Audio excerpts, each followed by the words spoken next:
Bismillahirrahmanirrahim. Assalamualaikum warahmatullahi wabarakatuh. Alhamdulillahirabbil alamin wa bihi nasta'inu ala umuri dunya waddin. Wassalatu wassalamu ala asrofil anbiya'i wal mursalin wa ala alihi washabbihi ajma'in. Subhanaka la ilma lana illa ma 'allamtana innaka antal alimul hakim. Alhamdulillah, di kesempatan malam hari ini kita masih senantiasa diberikan kenikmatan oleh Allah Subhanahu wa taala, yaitu berupa nikmat sehat, nikmat hidup, dan tentunya nikmat yang luar biasa yang tidak akan pernah tergantikan oleh nikmat apapun, yaitu berupa nikmat iman dan nikmat Islam. Salawat serta salam semoga tetap tercurah limpahkan kepada baginda alam Habibana wa Nabiyana Muhammad sallallahu alaihi wasallam, kepada para keluarganya yang beriman, para sahabatnya, tabi'in, tabi'ut tabi'in, dan mudah-mudahan sampai kepada umatnya yang senantiasa memegang risalah ajarannya hingga yaumil akhir, dan semoga kita termasuk di dalamnya. Amin. Alhamdulillah, kita sudah memasuki edisi kedua acara Surga Bisnis yang insya Allah pada kesempatan kali ini kita akan membahas mengenai tema pedoman mencapai kesuksesan tertinggi bisnis. Dan sudah tidak asing lagi pemateri yang akan menyampaikan gitu ya terkait dengan tema yang akan dibahas, yaitu Ustadz Amas, dan alhamdulillah beliau sudah berada di tengah-tengah sahabat bisnis semua gitu ya. Assalamualaikum warahmatullahi wabarakatuh. Waalaikumsalam warahmatullahi wabarakatuh. Bagaimana kabarnya Ustadz Amas? Alhamdulillah. Keluarga sehat semua? Alhamdulillah. Baik, insya Allah selama beberapa waktu ke depan kita akan disajikan gitu ya terkait dengan tema yang tadi sudah disampaikan. Mungkin ini apa namanya tuh ya, sedikit menjadi sebuah pertanyaan gitu ya di tengah-tengah masyarakat terkait dengan tema yang akan dibahas pada kesempatan kali ini, bahwa kebanyakan orang selama ini bahwa ketika sebuah bisnis itu sukses gitu ya, mencapai kejayaan lah gitu ya, bahwa bisnisnya itu berkembang gitu ya, kemudian banyak perusahaan yang dimiliki, kemudian asetnya banyak gitu ya, dan lain sebagainya seperti itu. Nah, tapi kita sebagai seorang muslim gitu ya, tentunya ada hal-hal yang nanti kita harus menjadikan standar gitu ya. Seperti apa bisnis yang bisa kita raih gitu ya, bisa sukses ya, tidak hanya sekedar di dunia saja gitu ya, tetapi menjadi bekal kita di akhirat nanti, seperti itu. Baik, untuk mengefektifkan waktu kita bersama-sama membaca basmalah. Bismillahirrahmanirrahim. Ya, baik, silakan Ustadz Amas, tadi telah dipaparkan terkait dengan tema yang akan disampaikan pada kesempatan malam hari ini. Ya, terima kasih Kang Yanyan. Assalamualaikum warahmatullahi wabarakatuh. Waalaikumsalam. Sahabat bisnis sekalian, alhamdulillahirabbil alamin, hamdan katsiran thayyiban mubarakan fih, asyhadu an la ilaha illallah wahdahu la syarika lahu wa asyhadu anna muhammadan abduhu wa rasuluhu la nabiyya ba'dah. Allahumma shalli wa sallim ala sayyidina Muhammadin wa ala alihi wa sahbihi ajmain, amma ba'du. Puji dan syukur kita panjatkan kehadirat Allah Subhanahu wa taala. Alhamdulillah, saat ini kita masih diberikan berbagai nikmat oleh Allah, nikmat iman, nikmat Islam, nikmat kesehatan, dan tak lupa kita doakan saudara-saudara kita yang sedang mengalami uzur ya, apalagi di tengah-tengah wabah yang sekarang melanda. Mudah-mudahan Allah menurunkan pertolongannya untuk kita semua, dan dalam kesulitan juga Allah mudahkan. Yang sedang sakit Allah segera angkat penyakitnya, dan dalam kesulitan semoga Allah berikan kelapangan. Salawat beserta salam semoga tetap tercurah limpahkan kepada baginda Nabi Muhammad SAW, kepada keluarga, sahabat, tabi'in, tabi'in hingga seluruh umatnya hingga akhir zaman. Amin ya rabbal alamin. Sahabat bisnis yang dirahmati Allah Subhanahu wa taala, setiap aktivitas bisnis tentunya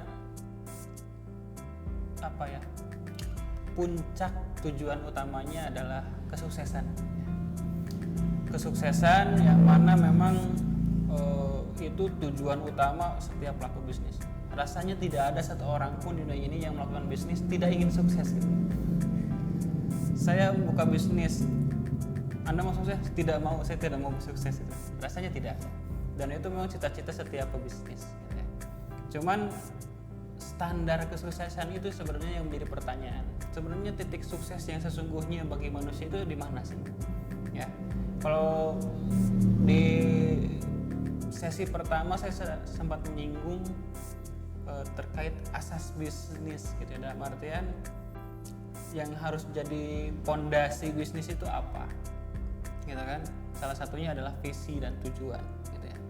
Yaitu dari orientasi hidup seorang manusia itu harus jadi patokan bagi bisnis. Artinya apa? Saat melakukan bisnis nanti kita bisa memilah agar apa? Agar kita tidak terlalaikan oleh bisnis tersebut ataupun tidak terlalaikan oleh hasil bisnis yang sudah kita dapatkan. Karena apabila sampai terlalaikan oleh bisnis tersebut, bahkan oleh kekayaan yang didapatkan dari bisnis, maka Allah memberikan predikat apa? Balhum adol, seperti hewan ternak. Jadi jangan sampai akal kita, kemampuan kita, skill kita itu hanya digunakan untuk mempertuturkan hawa nafsu saja. Tapi harus ingat tujuan hidup kita untuk apa. Maka saat kita mengambil keputusan untuk berbisnis pun adalah dalam rangka menunjang tujuan hidup kita itu tersebut. Nah, bicara tentang masalah pedoman, bagaimana sih setiap orang punya cara ya untuk mencapai kesuksesan bisnisnya.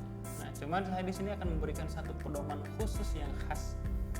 Bagaimana kita bisa mencapai titik puncak kesuksesan paling tinggi dibandingkan kesuksesan pengusaha manapun di dunia ini, gitu ya.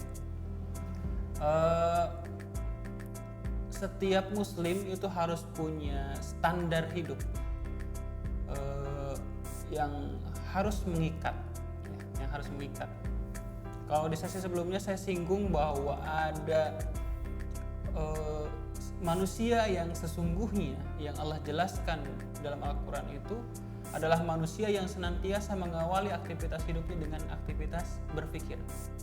Jadi manusia yang benar-benar sesungguhnya, hakiki manusia itu tidak akan melakukan hal apapun sebelum berpikir. Apa yang dipikirkan? Yaitu terkait tujuan hidup.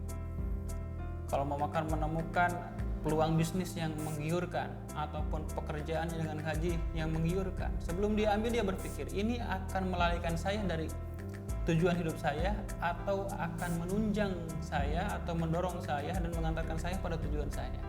Kalau sekiranya melalaikan, dia akan meninggalkan, gitu kan? Kalaupun dia lupa akan niat, maka dia akan meneruskan niatnya. Seperti itu ya. Nah, jadi artinya apa? Jadi manusia harus punya standar itu, ya.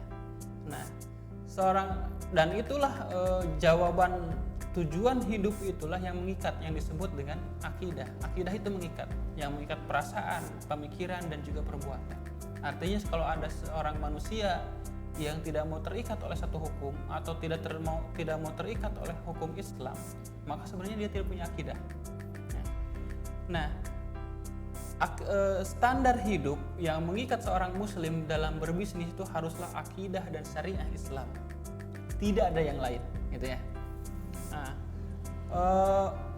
dan seorang pengusaha muslim itu harus memiliki keyakinan yang sangat bulat dan sangat yakin bahwa nilai-nilai syariah Islam itu sebagai nilai-nilai inti ya, dan standar bagi keberlangsungan hidupnya secara umum, bisnisnya secara khusus, yang akan membawa sebuah bisnis itu mencapai kesuksesan yang paling tinggi.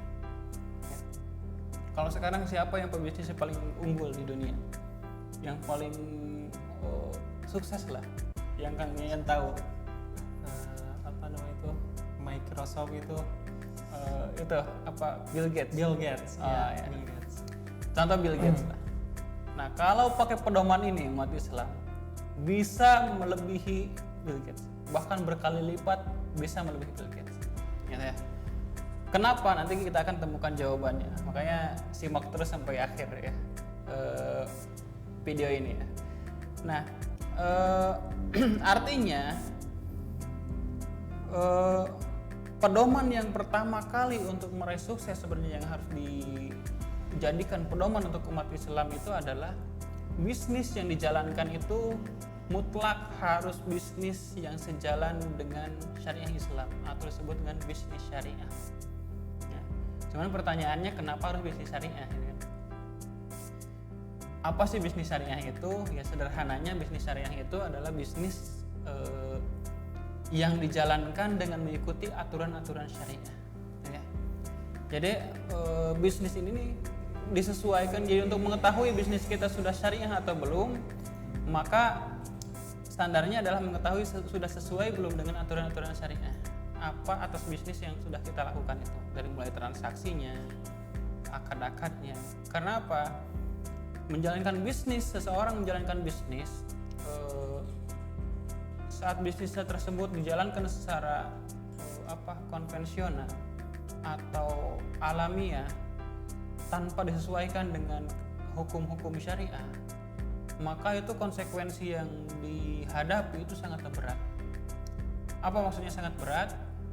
Umpamakan dia sudah menjalankan bisnis, ya, secara alamiah dikembangkan oleh dirinya sendiri, gitu kan. Umpamakan sisi transaksinya tidak ada yang salah, gitu kan. Akad-akadnya tidak ada yang salah, dari mulai pembentukan perseroannya pun tidak bersalah, tidak ada yang salah. Termasuk saat pengangkatan karyawan tidak ada yang salah, dalam permodalan tidak ada yang salah. Tapi dia tidak ada dalam pemikirannya, bahkan niat awalnya itu menyesuaikan dengan syariah Islam, walaupun kebetulan benar, itu di hadapan Allah tidak bernilai apapun. Tidak akan membuahkan keberkahan di dunia dan tidak akan mendapatkan pahala di akhirat. Itu yang berat. Ya. Konsekuensinya sangat berat. Walaupun kebetulan benar. Ya. Walaupun kebetulan itu benar. Mekanismenya, alurnya gitu ya. Ya. Sesuai dengan bagaimana memanajemen, mengelola sebuah perusahaan, sebuah alur bisnis yang itu tentunya bisa mencapai kesuksesan, dan kesuksesan itu bisa dirasakan semua orang. Ya, bisa dirasakan semua orang. Terus termasuk dalam bisnisnya pun, proses bisnisnya tidak ada yang melanggar syariat sama sekali kalau umpamakan di review itu. Tapi saat mengawali bisnisnya itu tidak ada kesadaran bahwa ini dia berupaya menyesuaikan dengan syariat Islam. Hanya kebetulan saja sesuai dengan syariat Islam, maka di hadapan Allah itu tidak bernilai apa-apa. Ibaratnya orang sedekah, beda orang yang sedekah walaupun sama-sama ngasih dengan nilai yang sama, yang satu niat karena taat kepada Allah, yang satu karena kasihan, itu di hadapan Allah beda nilainya. Kalau yang taat pada Allah itu yang Allah berikan pahala, sementara hanya karena kasihan, maka apa yang katakan Allah, kalau kamu memang sedekah karena kasihan, maka mintalah pahala pada kasihan. Kan seperti itu kurang lebih ya. Nah, jadi itu salah satunya. Contoh lain lah dalam jual beli, ya. Ini juga konsekuensinya cukup berat juga. Contoh dalam jual beli. Jam jual beli itu kan jual beli yang baik itu harus sah secara hukum syariah. Dalam artian terpenuhi rukun dan syaratnya. Rukun jual beli contohnya kan ada apa saja? Ada al-aqidani, ya, ada penjual dan pembeli. Terus ada mauqud alaih atau barang yang diperjualbelikan, dan yang ketiga itu ada sigot atau ijab qabul, ya. Nah ini harus rukunnya 3, ya, dan semua orang hafal sama itu. Menghafalkan rukunnya itu mudah, tapi yang perlu diingat itu di dalamnya itu ada syarat-syarat yang harus terpenuhi. Dari masing-masing rukun itu ada syarat-syarat yang harus terpenuhi. Apabila syaratnya salah satu syarat atau salah satu rukunnya tidak terpenuhi, maka konsekuensinya apa? Jual belinya tidak sah, ya. Perjual belinya tidak sah. Nah, kalau jual belinya tidak sah, artinya apa? Artinya barang yang diperjualbelikan itu tidak sah jadi milik pembeli. Kepemilikannya tidak sah. Kalau kepemilikan tidak sah, maka tasarruf terhadap barang tersebut pun jadi haram. Ya. Contohnya gini lah, ada kalau sekarang yang paling ekstrim itu contohlah jual beli, ya, yang biasa terjadi di masyarakat. Jual beli atau beli kendaraan bermotor, ya. Beli motor, membeli secara leasing ya. Secara kredit ya. Kredit secara leasing ya. Kreditnya dengan leasing, membeli dengan cara leasing. Leasing itu kan secara istilah maknanya itu kan sewa menyewa ya. Sewa menyewa. Leasing itu maknanya itu sewa menyewa. Tapi kan pada faktanya tujuannya beli bukan nyewa ya. Ya, dalam leasing itu terjadi multi akad ya, double akad. Ada akad nyewa dan akad jual beli. Terjadi dalam satu akad. Sementara kan Rasul sudah melarang itu ya. Nah Rasulullah SAW jadi Rasulullah melarang dua transaksi di dalam satu transaksi ya. Dua akad di dalam satu akad ya. Dua kesepakatan di dalam satu kesepakatan, itu sangat jelas. Jadi ada dua akad dalam satu transaksi, sebenarnya akad sewa dan akad jual beli. Itu sudah jelas membuat akad tersebut batal ya, tidak sah. Kalau tidak sah maka kepemilikannya tidak sah, dalam artian sebenarnya itu barang tidak sah jadi milik kita. Kalau karena berarti barang tidak sah milik kita, berarti masih milik orang lain. Saat barang itu bukan milik kita, maka saat kita manfaatkan, tasarruf, kita pakai untuk ke pasar, untuk bekerja, maka haram. Ngeri kan konsekuensinya. Nah itulah kenapa bisnis itu harus syar'i. Salah satunya jual belinya tidak sah, maka hasil penjualannya pun tidak sah ya. Barang yang diperjualbelikan pun jadi tidak sah. Jadi sangat ngeri lah kalau kita lihat konsekuensi dari jual beli yang tidak sah. Belum bicara kita masalah keberkahan ya. Tentu seorang muslim berbisnis mendapatkan hasil keuntungan, ingin keuntungan yang berkah ya, dibarokahi ya oleh Allah.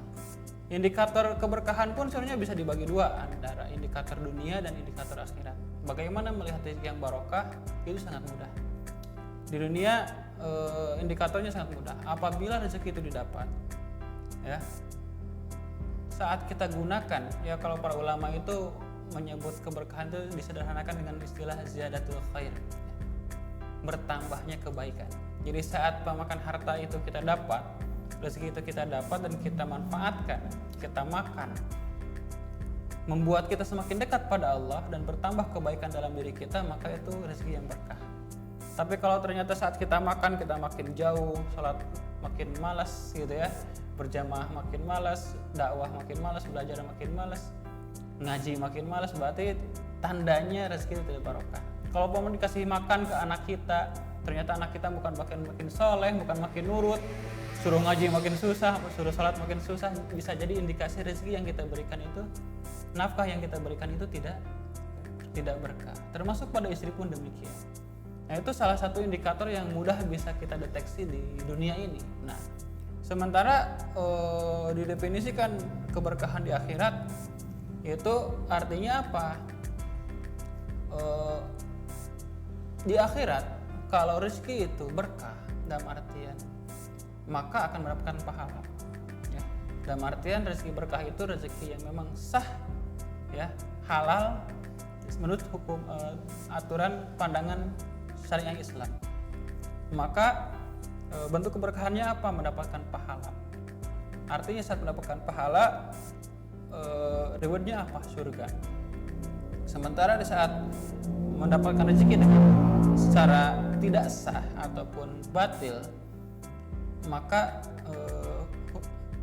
keberkahannya hilang dan yang didapatkan apa? Dosa. Artinya apa? Neraka. Jadi bicara bisnis bukan hanya bicara untung rugi dalam Islam, tapi juga bicara tentang surga dan neraka. Itu yang mengerikan. Jadi dalam Islam itu bicara bisnis bukan masalah untung rugi saja, harus dipikirkan juga ini dampaknya, itu dampak jangka panjangnya dan panjang sekali, itu adalah bicara masalah surga dan neraka. Karena bisnis yang sering kita jalankan ini kita mengantarkan kita ke surga atau ke neraka. Kalau memang bisnis yang kita jalankan ternyata bertentangan dengan syariat Islam, maka yang akan kita dapatkan di jangka panjang adalah neraka. Di dunia jelas ketidakberkahan, gitu kan? Nah itu pentingnya kita berbisnis secara syariah. Ya. Sebenarnya masalah, dan sekarang seolah-olah sudah jadi tren Kang Yayan ya. sudah jadi tren bahwa bisnis itu yang penting untung. Ya, yang diperhitungkan itu untung dan rugi. Sementara masalah halal haram, benar atau tidak itu sudah jadi prioritas yang kedua bahkan ke-12. Gitu ya. Nah, itu sudah diperingatkan oleh Rasul 1400 atau 1500 tahun yang lalu. Rasulullah pernah bersabda, ya'ti 'alan nasi zamanun, akan datang satu zaman kepada manusia yang mana di masa itu manusia tidak peduli dari mana mengambil hartanya, aminal halali wa aminal harami. Jadi baik dengan jalan halal ataupun dengan jalan haram, tidak peduli sama sekali, gitu ya. Jadi mau jalan halal ataupun haram tidak peduli, yang penting. Dan jarang sekali orang yang mempertimbangkan saat ada peluang bisnis nih, wah ini bagaimana prospeknya, sementara jarang dipikir sebelum bicara prospek ini melanggar syariah atau tidak, sesuai dengan syariat Islam atau tidak, itu jarang sekali dipikirkan. Tapi bicaranya untung rugi dulu. Nah, sudah ketemu untungnya, oh ternyata besar. Setelah berjalan baru ketahuan ini tidak sesuai syariah, berat ninggalinnya. Ya. Mungkin ini Ustaz Mas terkait dengan bagaimana kita lihat ya sekarang kondisi pandemi gitu ya. Kemudian di media sosial banyak sekali yang menawarkan terkait dengan training ataupun pelatihan bisnis dengan keuntungan yang luar biasa, omset sekian M seperti itu. Tetapi ya itu tadi gitu ya, bahwa kita harus memperhatikan terkait dengan parameter kesuksesan bisnis itu seperti apa gitu ya. Jadi kita harus sesuai dengan tuntunan syariah Islam. Seperti itu. Sebenarnya kalau orang mau menggunakan standar kesuksesan dari syariah, sebenarnya kesuksesan yang dicapai itu bukan hanya bicara dunia, tapi dunia dan akhirat. Ya, jangan punya pandangan bisnis syariah itu hanya untuk urusan akhirat saja, tidak. Para sahabat itu pebisnis dan sukses semua, kaya raya semua, gitu kan? Kebayang seorang Abdurrahman bin Auf itu sekali infak kan berapa ribu unta, berapa puluh ribu, bahkan berapa ratus ribu dinar, berapa ratus ekor kuda. Itu kan kita tahu sendiri harga kuda perang itu sekarang kan yang sekelas kuda Australia itu kan. Saya kemarin bertanya kepada salah satu ustadz yang punya stable di daerah Sukabumi itu, ada anak kuda ya yang belum layak dinaiki sebenarnya usianya, dan itu memang bibit kuda super untuk perang ataupun untuk berkendara. Kavaleri lah. Ya, buat kavaleri ya, kavaleri itu masih anak kuda. Harganya udah 80 juta satu ekor. Yang udah dewasa dan sudah layak digunakan tuh kebayang berapa ratus juta. Dulu Abdurrahman bin Auf sekali perang itu nyumbang berapa ratus ekor, luar biasa. Kalau dirupiahkan berapa puluh miliar, mungkin triliunan, gitu kan. Nah, tapi kembali lagi kalau disinggung dari sesi pertama itu, orientasinya untuk apa kaya gitu kan, gitu ya.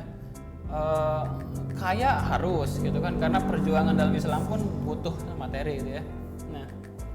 Cuman tadi kalau orang sudah jelas orientasi bisnis untuk apa, kita sudah tahu orientasi bisnis itu ya tidak jauh dari orientasi hidup manusia. Orientasi hidup, tujuan hidup manusia itu untuk apa? Ya illa liya'budun, kecuali untuk beribadah, mengabdi kepada Allah. Dan tidak mungkin kalau kita sudah tahu tujuan kita untuk mengabdi kepada Allah, lalu berbisnis untuk juga berjuang di jalan Allah, kita berbisnis dengan cara yang haram. Karena Allah pasti akan menolaknya kan, seperti itu. Nah gitu. Makanya penting. Nah, Rasul sudah memperingatkan ini 14 abad yang lalu, bahwa nanti di satu zaman bagaimana manusia itu tidak peduli mengambil harta itu dari mana, apakah dari jalan halal atau dari jalan haram. Nah itu yang terjadi saat ini. Kebanyakan umat Islam nggak peduli halal haram, yang penting untung lah. Kalau ada yang ngoreksi, baru itu pun kadang nerima kadang enggak, itu kan kadang-kadang nyari-nyari kebenaran, nyari-nyari pembenaran lah gitu ya. Jadi sebenarnya ketidakpedulian itulah. Nah sehingga kalau kita diambil makna kebalikannya, jadi bentuk kepedulian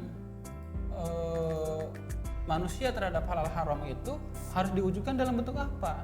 Dengan wujud pemahamannya ya, dan tahu pasti bahwa status hukum aktivitas bisnisnya itu seperti apa, apakah halal ataupun haram. Maka wajib Nah, untuk mengetahui itu maka bisnis kita harus bisnis yang islamis gitu ya. Kalau kita lihat surat An-Nisa ayat 29 yang bisa jadi pedoman untuk sebenarnya pebisnis sebenarnya sangat penting. Ini ayat dasar yang biasa digunakan dalam pembahasan fikih muamalah. Di sana Allah menyebutkan ya ayyuhalladzina amanu la ta'kulu amwalakum bainakum bil batil. Hai orang-orang yang beriman, janganlah kamu saling memakan harta sesamamu dengan jalan yang batil. Ya. Ini kalimatnya jelas ya. Janganlah kamu saling memakan hartamu. Ya, kalau para mufasir itu ada yang menafsirkan mengambil harta orang lain. Jadi sebenarnya aktivitas bisnis itu Kang Yan ya. Itu aktivitas mengambil harta orang lain. Ya, secara rincian bahasa. Ya, kalau kita sederhanakan bisnis itu dagang, berniaga itu adalah aktivitas mengambil harta orang lain. Ya, kita berdagang, bekerja itu upaya mengambil harta orang lain, gitu ya. Tapi dengan cara yang memang dibolehkan secara syariat, gitu ya. Jadi batil di sini, ya. Jadi batil itu adalah secara tidak sah, gitu ya. Secara hukum syariah tidak sah. Tadi ya saya katakan pemakan paling ekstrim itu mengambil harta dengan korupsi, berarti kan tidak sah ya. Gitu kan. Dengan cara mencuri itu tidak sah gitu kan. Dengan cara-cara bisnis yang tidak syar'i juga tidak sah gitu kan. Akad-akad jual beli yang tidak sah juga kepemilikannya jadi tidak sah. Jadi disitulah disebut dengan batil gitu ya. Nah, kecuali dengan jalan-jalan perniagaan yang berlaku ya. Jadi apa? Illa an takuna tijarah ya. Dengan tijarah ya.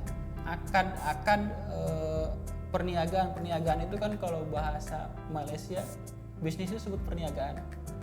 Perniagaan itu dalam bahasa Malaysia itu bisnis. Kalau di bahasa Indonesia kan bisnis, bahasa Inggrisnya bisnis ya bisnis ya. Gitu ya. Bisnis. Kalau di Malaysia bisnis sebutnya perniagaan, masih dipakai ya, berniaga. Bisnis gitu ya. Ya kecuali dengan jalan perniagaan atau bisnis yang berlaku ya. Antarodin ya.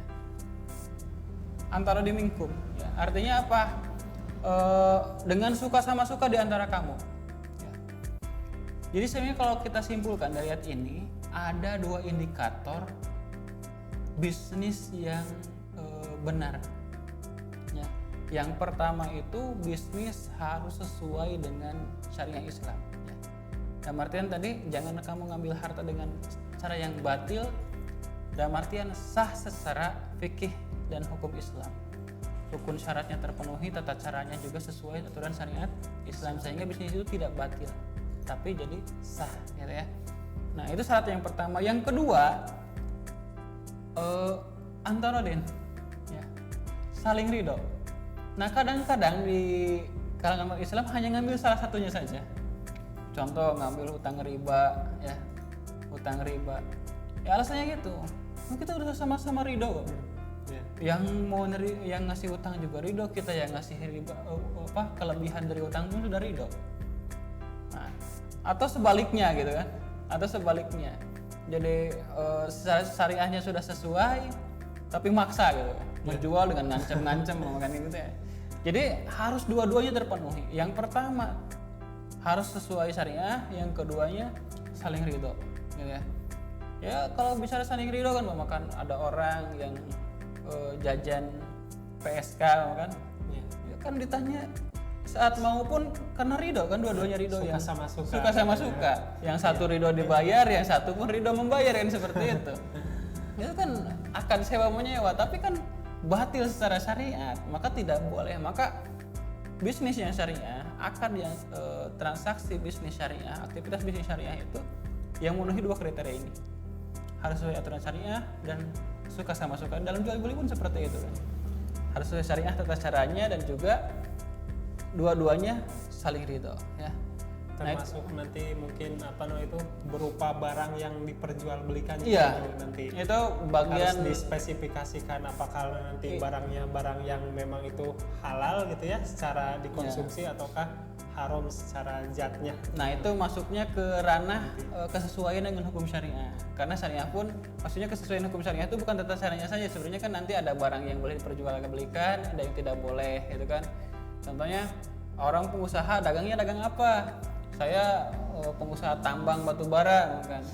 Atau saya pengusaha pemilik bank perbankan konvensional. Itu juga kan jadi pembahasan lain gitu ya, yang secara khusus secara spesifik dibahas dalam tatanan syariah, ya, fikih muamalah.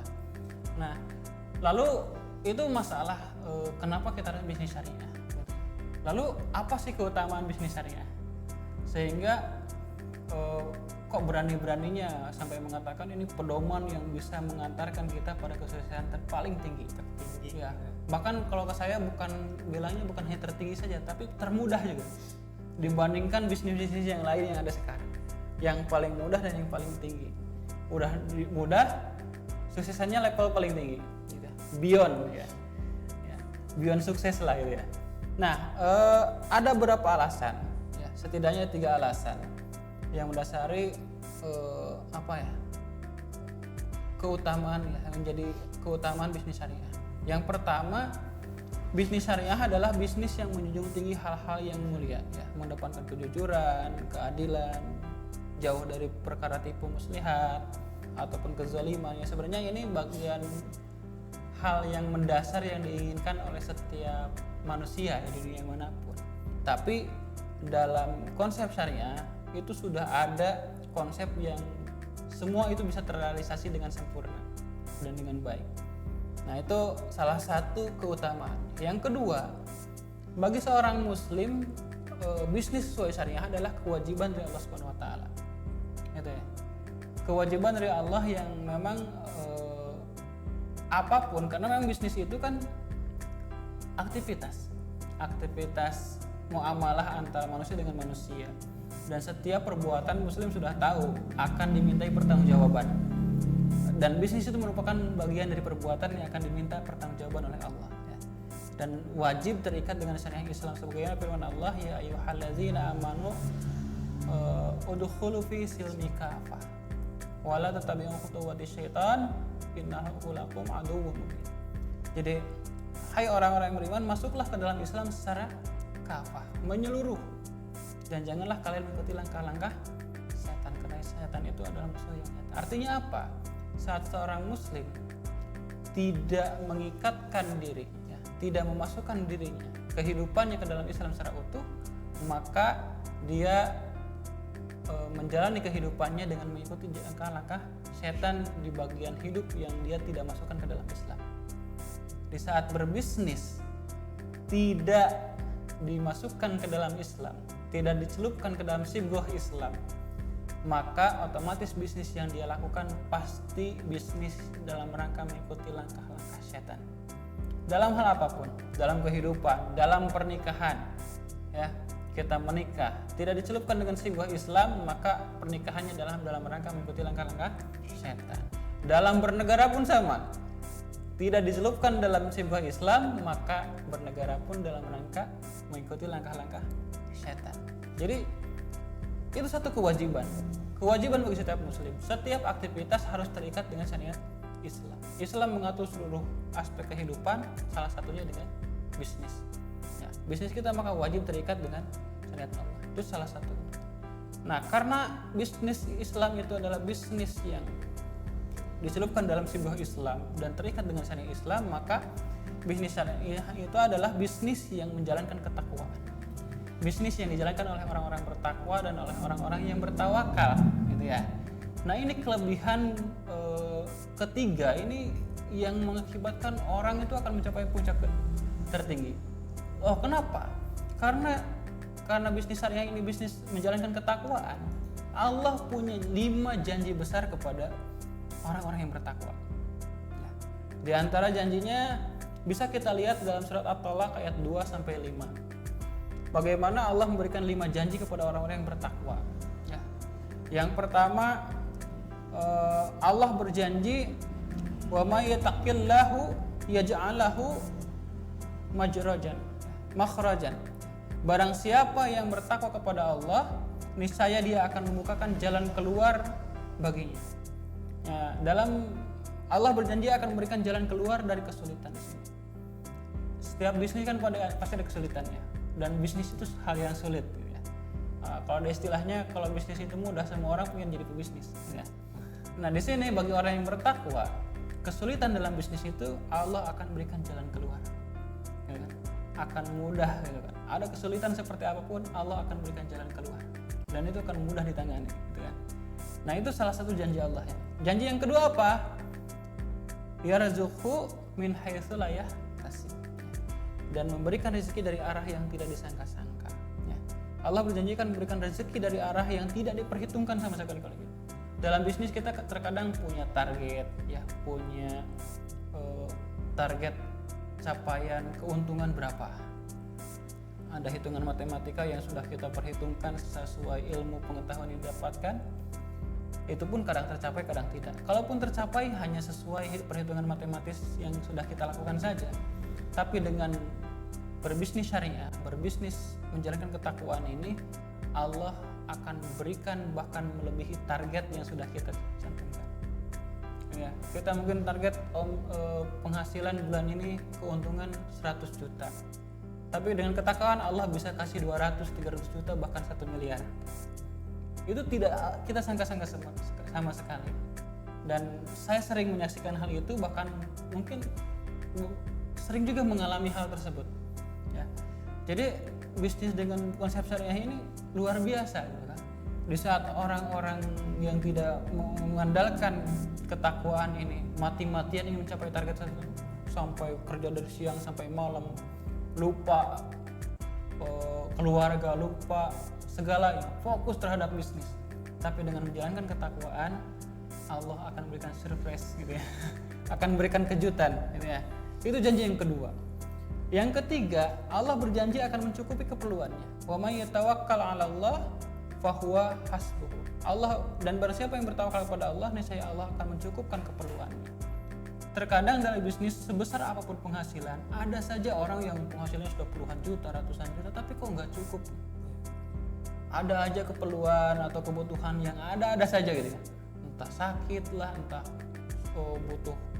Yang pokoknya sebesar apapun penghasilan kok rasanya nggak cukup gitu, kurang terus gitu. Nah di sini Allah berjanji akan dicukupkan. Ya, Allah akan cukupkan. Sehingga berapapun yang kita dapatkan dari bisnis tersebut akan dicukupkan oleh Allah. Sehingga apa yang kita dapatkan cukup untuk memenuhi kebutuhan hidup kita. Enak ya. Enak gitu kan. Dan yang keempat, janji Allah akan memudahkan urusan-urusan kita. Wa may yattaqillahu yaj'al lahu min amrihi yusra. Dan barang siapa bertakwa kepada Allah, niscaya dia akan menjadikan kemudahan baginya dalam urusan. Dalam bisnis pasti mendapatkan kesulitan, masalah, banyak permasalahan yang dihadapi. Sesulit apapun Allah akan berikan jalan kemudahan. Kalau ada masalah, kita akan diberikan kemudahan dalam menyelesaikannya. Sebenarnya cukup menggiurkan. Dan yang terakhir, ini yang terpenting, wa may yattaqullaha yukaffir anhu sayyi'atihi wa yu'adim lahu ajran. Dan barang siapa yang bertakwa kepada Allah, niscaya dia akan menghapus kesalahan-kesalahannya dan akan melipat gandakan pahala baginya. Kita mungkin sebagai pebisnis karena kesibukan ibadah kita untuk bekal akhirat, ibadah mahdoh kita ya baru bisa yang wajib-wajib saja. Sementara yang sunah-sunah kadang-kadang bisa melakukan, kadang-kadang tidak. Itu salat wajib ya wajib-wajibnya saja, rawatibnya kadang melakukan, kadang tidak. Nah kalau kita berbisnis dengan jalan ketakwaan, dengan bisnis syariah, Allah berjanji akan melipat gandakan pahala kita untuk bekal kita di akhirat. So, itu 5 janji Allah yang sebenarnya luar biasa.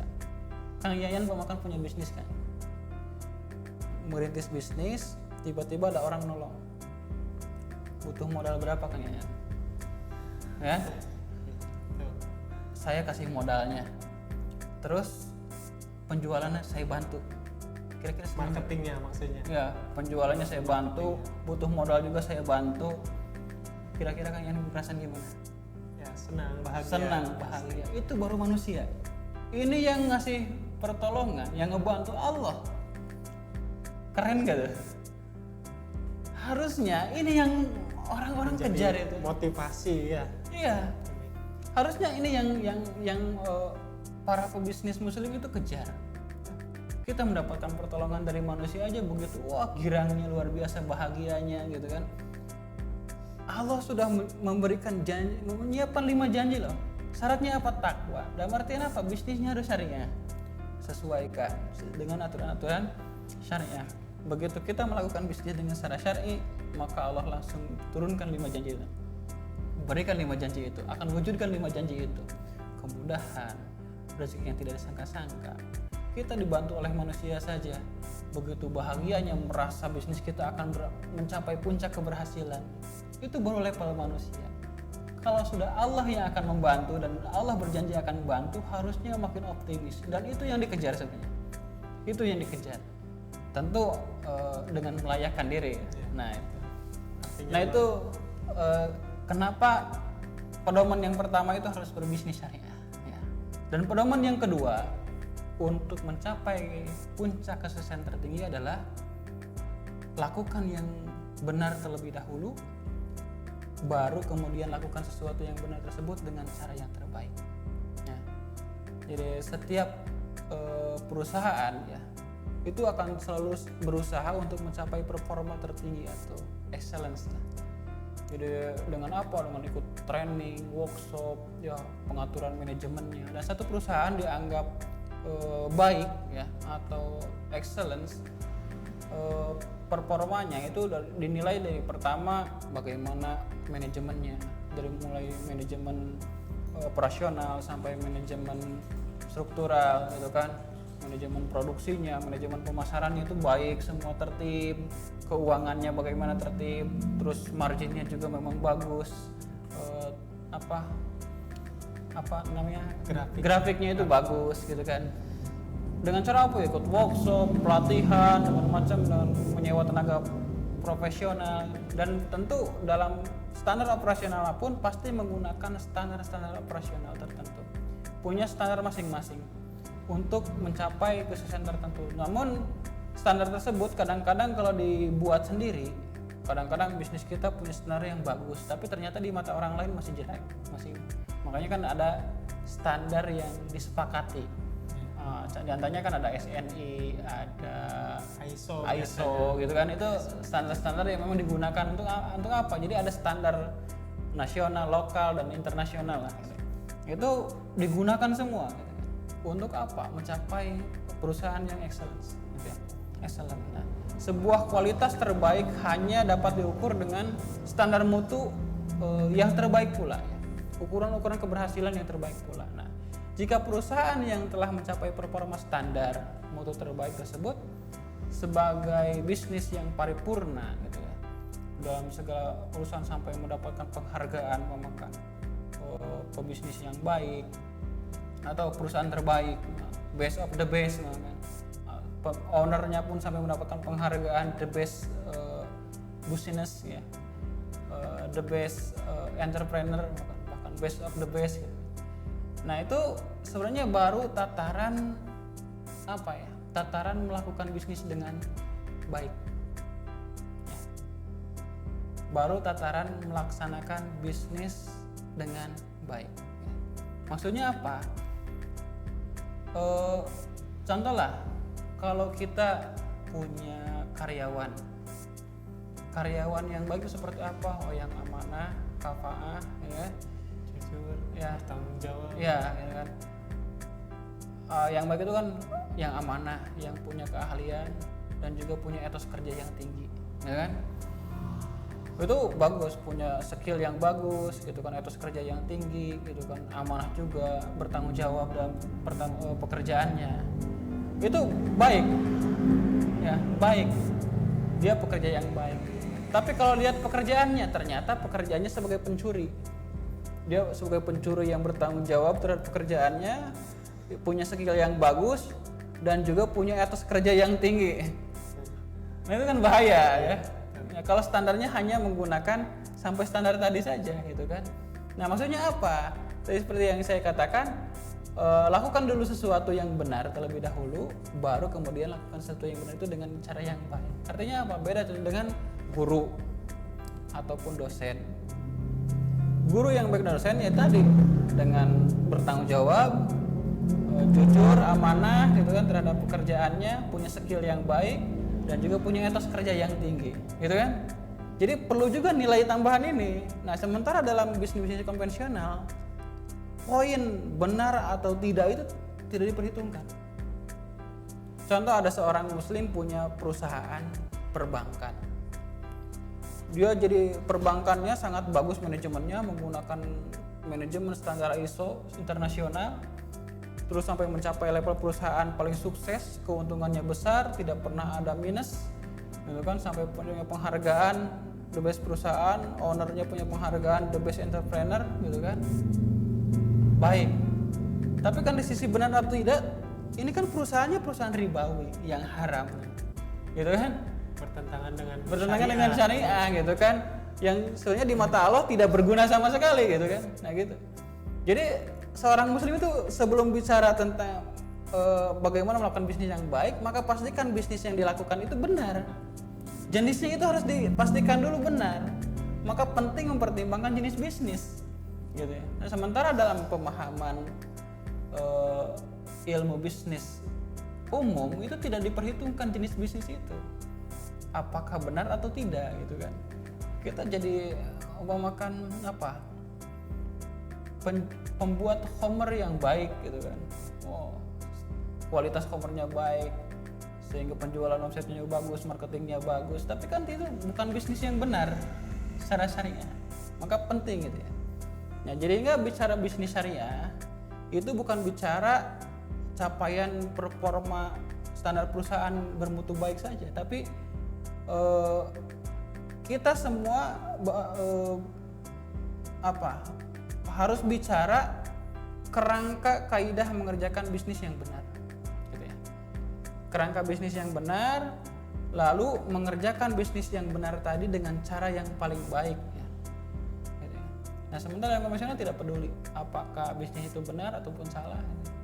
Jadi penting untuk memperhatikan jenis bisnis, karena kita mengerjakan sesuatu, maka yang penting untuk pertama kali adalah mengetahui sesuatu yang dikerjakan itu benar atau tidak. Nah itu ya, benar atau tidak. Nah, dengan kata lain, lakukan yang benar terlebih dahulu, baru kemudian lakukan sesuatu yang benar tersebut dengan cara yang baik adalah jika suatu bisnis yang telah menjalankan usaha yang prinsip melakukan dengan cara yang terbaik, ya, saja itu sudah dikatakan bisnis excellence, gitu ya.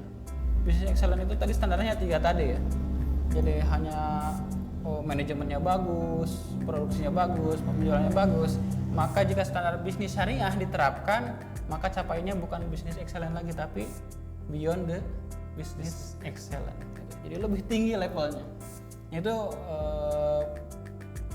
sahabat bisnis sekalian yang perlu kita ingat bahwa sebenarnya mindset bisnis dalam Islam itu luar biasa. Dan pola bisnis dalam Islam itu luar biasa, dan capaian yang kita capai pun sebenarnya selama ini kita merasa sesuatu yang besar dan sulit, sebenarnya dalam Islam itu bisa lebih mudah. Syaratnya tadi, bisnislah secara bisnis syariah, terikat dengan hukum syariah. Keuntungan di dunia melimpah, keberkahan dunia dan akhirat pun kita dapatkan, dan keridhaan dari Allah, dan tentu kita mengetahui bahwa di akhirat kita ingin hidup dalam keadaan bahagia, yaitu di surganya Allah Subhanahu wa taala. Wallahu a'lam. Jazakallah khair pada Ustaz Mas yang sudah memaparkan materi pada kesempatan kali ini, dan tentunya sahabat bisnis semua bagaimana sudah tergambar gitu ya dari tema yang dibahas pada kesempatan kali ini. Jadi terkait dengan parameter kesuksesan tertinggi bisnis itu ya tadi sesuai dengan syariah gitu ya, seperti itu. Dan tentunya ini ada panduannya, ada pedomannya, dan tentunya kita sebagai seorang muslim ya pedomannya adalah Al-Quran dan As-Sunnah gitu ya, dimana di sana juga nanti akan dibahas lagi secara rinci gitu ya di fikih muamalah gitu ya, terkait dengan transaksi, kemudian barang yang diperjualbelikan dan sebagainya seperti itu. Dan insya Allah nanti akan dibahas secara rinci lagi di edisi-edisi berikutnya. Insya Allah.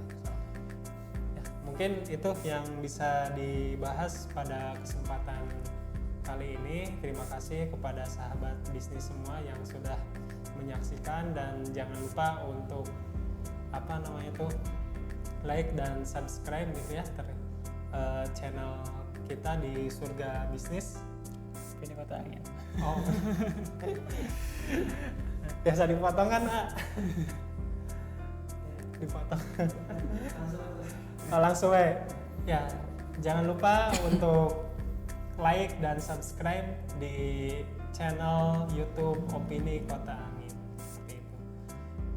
Saya atas nama pribadi host Muhammad Yanyan, dan kepada Ustaz Damas terima kasih atas kesempatannya, jazakallahu khairan katsiran. Baik, kita tutup pertemuan pada kesempatan kali ini. Kita membaca hamdalah, alhamdulillahirabbil alamin, istighfar, astagfirullahaladzim, dan al-kafaratul majlis. Subhanakallahumma wa bihamdika asyhadu an la ilaha illa anta astaghfiruka wa atubu ilaik. Wallahul muwaffiq ila aqwamit thoriq. Billahi taufiq wal hidayah. Wassalamualaikum warahmatullahi wabarakatuh.